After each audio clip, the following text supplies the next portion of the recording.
Todo carnaval tem seu fim, seja por desentendimentos, pela transformação do próprio relacionamento, por exemplo, um namoro que se transforma em casamento, seja pela morte do ser amado ou por qualquer outro motivo, todo relacionamento terá um fim. E aprender a lidar com essa etapa da relação é um fator de proteção para a saúde.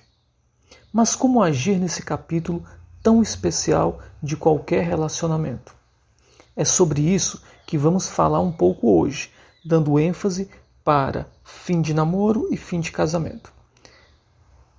Vou pegar emprestado o nome de dois personagens para usar nesse texto, Romeu e Julieta. O farei por dois motivos. Primeiro, por serem os personagens mais famosos das histórias de amor. E segundo, por terem tido um final trágico. E como nós queremos evitar tragédias amorosas, usar esses nomes pode nos servir de alertas. Para a psicologia, um ponto de partida é que cada pessoa irá viver o final de um relacionamento de uma forma diferente. Logo, não há um jeito normal de terminar. Ao contrário, cada pessoa terá uma experiência que reflete a sua própria história, sua própria biografia, mas também sua formação cultural, social, familiar. Por exemplo, se Romeu aprendeu desde criança que casamento é a relação mais importante na vida, o final de seu próprio casamento tenderá a ser mais doloroso. Já se Julieta aprendeu que profissão é a dimensão mais importante da vida, provavelmente ela não sofrerá tanto quanto Romeu. Mas claro, tudo isso são apenas probabilidades.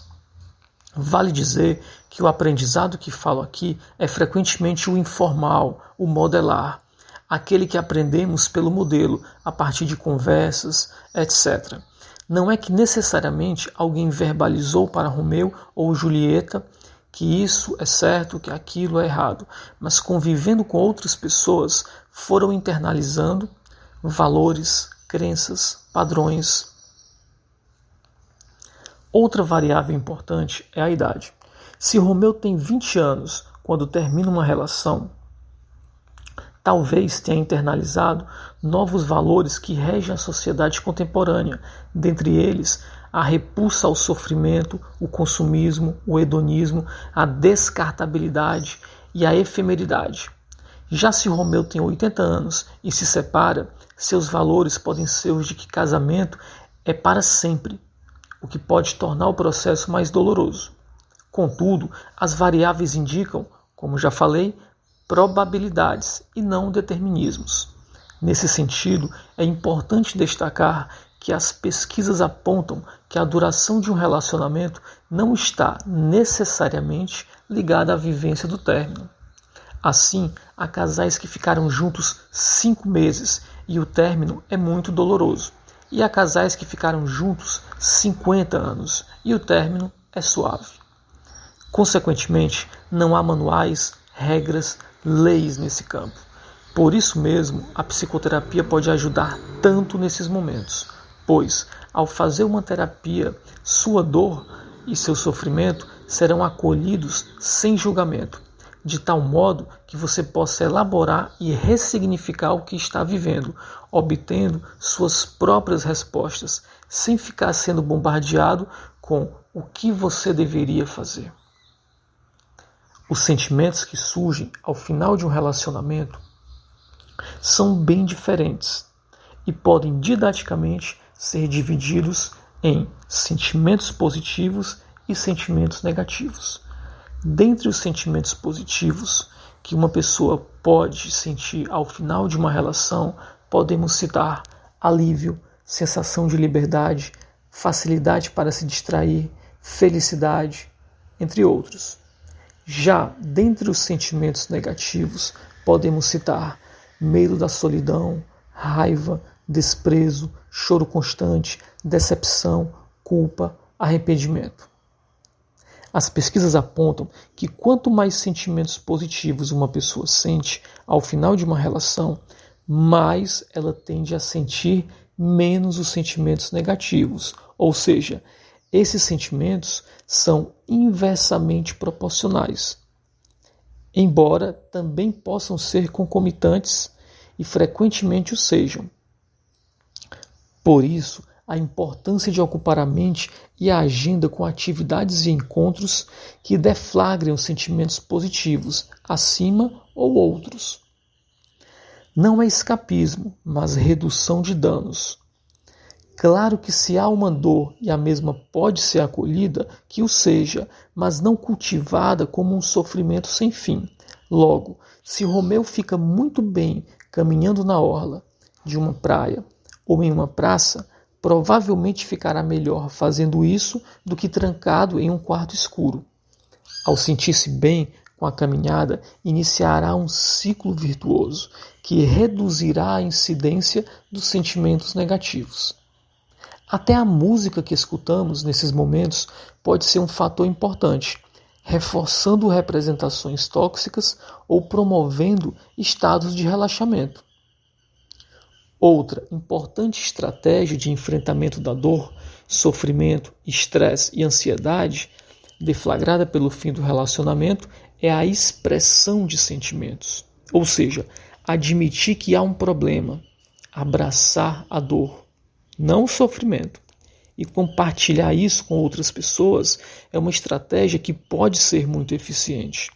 O terapeuta poderá acolher sem julgamento e perceber padrões ou situações ainda encobertas. Um familiar pode levantar o astral dizendo que a pessoa é muito importante e amada. Um amigo pode dizer a sua própria história, que servirá como metáfora ou como exemplo, e assim por diante. Cada conversa dessas pode ter, e frequentemente tem, um efeito importantíssimo, que muitas vezes nós nem ao menos percebemos. Podemos resumir as estratégias de enfrentamento em 8 principais pontos, 8 caminhos.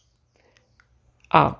Resolução de problemas, visando eliminar estressores por meio de modificações ambientais.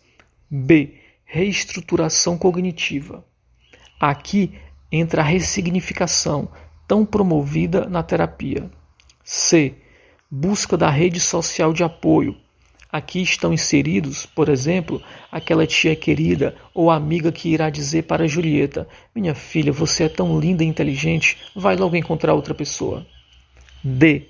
Expressão emocional com o intuito de liberar. Frequentemente, é na terapia que há mais espaço para essa estratégia, mas também pode ocorrer com amigos ou até mesmo em uma rede social, o que nesse caso pode ser perigoso, por comprometer a privacidade. Evitar estressores. Nessa estratégia se enquadra a evitação de pessoas, temas ou mesmo lugares que possam remeter à ex-parceria amorosa. É o início do contato zero. F. Pensamento positivo. Afirmações positivas, diário de gratidão e amigos otimistas se inserem nessa estratégia. G. Cortar totalmente contato. É aqui que está o contato zero. Essa é a estratégia talvez mais radical, mas também uma das mais eficientes.